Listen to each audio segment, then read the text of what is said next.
Hello, everyone. Welcome back to day 5, I believe it is, of my journey into the faith aspect of things and trying to find some hope with faith. So I am still in Genesis 15:2, and then I'm about verse 6 down the whole page. Again, King James Version, which I may at some point switch it up because this one is a little bit more difficult to read, and I also am not a scholar. But anyway, so last time when we were here, we left off, I believe, verse 5, but I'm going to start there and kind of work my way down, and then, we'll discuss as we go. So verse 5 says, "And he brought him forth abroad and said, Look now toward heaven and tell the stars, if thou be able to number them. And he said unto him, So shall thy seed be. And he believed in the Lord, and he counted into him for righteousness. And he said unto him, I am the Lord that brought thee out of Ur," and I don't know this name, Chaldees. I'm going to call it Chaldees or Chaldees, I'm not sure, "to give thee this land to inherit it. And he said, Lord God, whereby shall I know that I shall inherit it? And he said unto him, Take me a heifer of 3 years old, and a she-goat of 3 years old, and a ram of 3 years old, and a turtle dove, and a young pigeon. And he took unto him all these, and divided them in the midst, and lay each piece one against another, but the birds divided he not. And when the fowls came down upon the carcasses, Abram drove them away." So they were there, I guess, for God's offering at that point. "And when the sun was going down, a deep sleep fell upon Abram, and lo, an horror of great darkness fell upon him. And he said unto Abram, Know of certainty that thy seed shall be a stranger in a land that is not theirs, and shall serve them, and they shall afflict them 400 years. And also that nation whom they shall serve will I judge, and afterwards shall they come out with great substance. And thou shalt go to thy fathers in peace. Thou shalt be buried in a good old age. But in the 4th generation they shall come hither again, for the iniquity of the Amorites is not yet full. And it came to pass that when the sun went down and it was dark, behold, a smoking furnace and a burning lamp that passed between these pieces. In the same day the Lord made a covenant with Abram, saying, Unto thy seed have I given this land, from the river of Egypt to the great river, the river Euphrates. And the Kenites, and the Kenzites, and the Kadamites, and the Hivites, and the Perizzites, and the Rephaims, and the Amorites, and the Canaanites, and the Girgashites, and the Jebusites." Again, could be butchering those names, I'm not sure. "Now Sarah, Abram's wife, bare him no children, and she had a handmaid, an Egyptian, whose name was Hagar. And Sarai said unto Abram, Behold now, the Lord hath restrained me from bearing. I pray thee, go into my maid. It may be that I obtain children by her. And Abram hearkened to the voice of Sarai. And Sarai, Abram's wife, took Hagar and her maid, the Egyptian, after Abram had dwelt 10 years in the land of Canaan, and gave her to her husband Abram to be his wife." So what I'm seeing is that Abram's wife could not bear children, so she was fine with a handmaid having children with her husband. So did he have 2? I guess he had 2 husbands at this point, I'm not sure. Let's go to the next page. Oh, come on, you. "And he went unto Hagar, and she conceived, and when she saw that she had conceived, her mistress was despised despised in her eyes. And Sarai said unto Abram, My wrong be upon thee. I have given my maid into thy bosom. And when she saw that she had conceived, I was despised in her eyes. The Lord judged between me and thee. But Abram said unto Sarai, Behold, thy maid is in thy hand. Do to her as it pleaseth thee. And when Sarai dealt hardly with her, she fled from her face. And the angel of the Lord found her by a fountain of water in the wilderness, by the fountain in the way to Shur. And he said, Hagar, Sarai's maid, whence camest thou? And whither wilt thou go? And she said, I flee from the face of my mistress Sarai. And the angel of the Lord said unto her, Return to thy mistress, and submit thyself under her hands. And the angel of the Lord said unto her, I will multiply thy seed exceedingly, and it shall not be numbered for multitude. And the angel of the Lord said unto her, Behold, thou art with child, and thou shalt bear a son, and thou shalt call his name Ishmael, because the Lord hath heard thy affliction. And he will be a wild man, his hand will be against every man, and every man's hand against him. And he shall dwell in the presence of all his brethren. And she called the name of the Lord that spoke unto her, Thou God seest me, for she said, Have I also here looked after him that seeth me? Wherefore the well was called, I can't pronounce that, Bir Lahai. Behold, it is between Kadesh and Bered. And Hagar bare Abram a son, and Abram called his son's name, which Hagar bare, Ishmael. And Abram was 86 years old when Hagar bare Ishmael to Abram. And when Abram was 90 years old and 9, the Lord appeared to Abram and said unto him, I am the Almighty God. Walk before me, and thou be perfect. And I will make thy covenant between me and thee, and will multiply thee exceedingly. And Abram fell on his face, and God talked with him, saying, As for me, behold, my covenant is with thee, and thou shalt not be a father of many nations. And thou shalt be a father of many nations.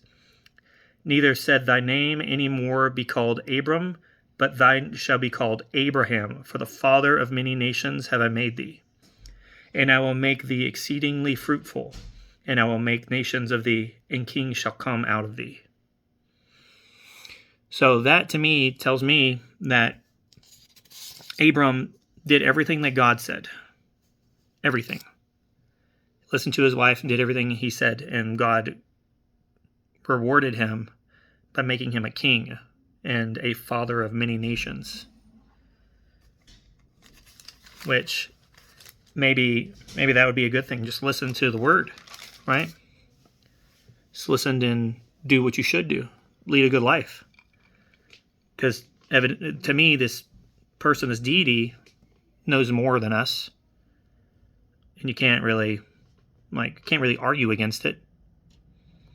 Because everything had to come from somewhere. We could talk about the Bible and science, but they can both exist at the same time in the same universe. And why can't you have both? Why can't you have religion and science? Because everybody's so bullheaded and they don't want to believe both. It can be both. And I will establish my covenant between me and thee and thy seed after thee in their generations for an everlasting covenant, to be a God unto thee and thy seed after thee. And I will give unto thee and to thy seed after thee the land wherein that are a stranger, all the land of Canaan, and for an everlasting possession, and I will be their God. And God said unto Abraham, That shalt keep my covenant, therefore thou and thy seed after thee in their generations. This is my covenant, which ye shall keep between me and you and thy seed after thee. Every man child among you shall be circumcised. And ye shall circumcise the flesh of your foreskin, and it shall be a token of your covenant betwixt me and you. So I didn't know circumcision was biblical. I've always been I don't know. I guess my dad did it to me, and so on and so forth. But I didn't know that was actually in the Bible that I need to circumcise. So that kind of makes sense of why it's in there or why it happened. And the uncircumcised man child, whose flesh of his foreskin is not circumcised, that soul shall be cut from his people. He hath broken my covenant. And God said unto Abraham, As for Sarai thy wife, thou shalt not call her name Sarai, but Sarah shall her name be. And I will bless her, and give thee a son also of her. Yea, I will bless her, and she will be a mother of nations. Kings of people shall be of her. And Abraham fell upon his face and laughed, and said in his heart, Shall a child be born unto him that is 100 years old? And shall Sarah that is 90 years old bear? And Abraham said unto God, Oh, that Ishmael might live before thee. And God said, Sarah thy wife shall bear thee a son indeed, and thou shalt call his name Isaac. And I will establish my covenant with him for an everlasting covenant, and with his seed after him. And as for Ishmael, I have heard thee. Behold, I have blessed him, and I will make him fruitful, and will multiply him exceedingly. 12 princes shall he beget, and I will make him a great nation. So what I'm seeing is that he just keeps rewarding Abraham and his children, and keeps rewarding them for just following his word and doing what he said. He has not punished him. It's only good stuff so far, anyway. Let's see. But my covenant will I establish with Isaac, which Sarah shall bear unto thee at the set time in next year. And he left of talking with him, and God went up from Abraham. All right, I think this is where I was, but I'm going to start here. It is what it is. This is off the cuff. This is on the fly, so it doesn't need to be a rhyme or reason for it. We're just doing. All right, so, and as for Ishmael, I have heard thee. Behold, I have blessed him, and will make him fruitful, and will multiply him exceedingly. 12 princes shall he beget, and I will make him a great nation. But my covenant will I establish with Isaac, which Sarah shall bear unto thee at this time in the next year. And he left off talking with him, and God went up from Abraham. And Abraham took Ishmael his son, and all were born in his house, and all that were brought with his money, every male among them of Abraham's house, and circumcised the flesh of their foreskin in the self same day as God said unto him. And Abraham was 90 years old and 9 when he was circumcised in the flesh of his foreskin, and Ishmael his son was 13 years old when he was circumcised in the flesh of his foreskin. And self same day was Abraham circumcised, and Ishmael his son.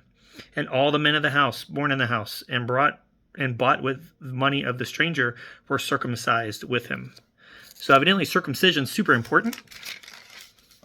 Super important for circumcision, I guess, because everybody had to do it. And the Lord appeared unto him in the plains of Mamre, and he sat in the tent door in the heat of the day, and he lifted up his eyes and looked, and lo, 3 men stood by him. And when he saw them, he ran to meet them from the tent door, and bowed himself toward the ground, and said, My Lord, if now I have found favor in thy sight, pass not away, I pray thee, from thy servant. Let a little water, I pray you, be fetched, and wash your feet, and rest yourselves under the tree. And I will fetch a morsel of bread, and comfort ye your hearts. After that ye shall pass on, for therefore are ye come to your servant? And they said, So do as thou hast said. And Abraham hastened into the tent unto Sarah, and said, Make ready quickly 3 measures of fine meal, knead it, and make cakes upon the hearth. And Abraham ran unto the herd, and fetched a calf tender and good, and gave it unto a young man, and he hasted to dress it. And he took butter, milk, and the calf which he had dressed, and set it before them. And he stood by them under the tree, and they did eat. And I imagine dressing the calf means slaughtering the calf and like making the meat from the calf. And that's what I'm guessing, but I'm not sure. I'm not 100% sure. And they said unto him, Where is Sarah thy wife? And he said, Behold, in the tent. And he said, I will certainly return unto thee accordingly to the time of life. And lo, Sarah thy wife shall have a son. And Sarah heard it in the tent door, which was behind him. Now Abraham and Sarah were old and well stricken in age, and it ceased to be with Sarah after the manner of women. Therefore Sarah laughed within herself, saying, After I am waxed old shall I have pleasure, my Lord being old also? And the Lord said unto Abraham, Wherefore did Sarah laugh, saying, Shall I of certainty bear a child, which am old? Is there anything too hard for the Lord? At the time appointed I will return unto thee, according to the time of life, and Sarah shall have a son. Then Sarah denied, saying, I laughed not, for she was afraid. And he said, Nay, but thou didst laugh. Ooh, he don't like that. That is not good. And the men rose up from thence and looked toward Sodom, and Abraham went with them to bring them on the way. And the Lord said, Shall I hide from Abraham that thing which I do? Seeing that Abraham shall surely become a great and mighty nation, and all the nations of earth shall be blessed in him. For I know him, that he will command his children and his household after him, and they shall keep the way of the Lord, to do justice and judgment, that the Lord may bring upon Abraham that which he hath spoken of him. And the Lord said, Because the cry of Sodom and Gomorrah is great, and because their sin is very grievous, I will go down now to see whether they have done altogether according to the cry of it, which has come unto me. If not, I will know. And the men turned their faces from thence and went towards Sodom. But Abraham stood yet before the Lord. And Abraham drew near and said, Wilt thou also destroy the righteous with the wicked?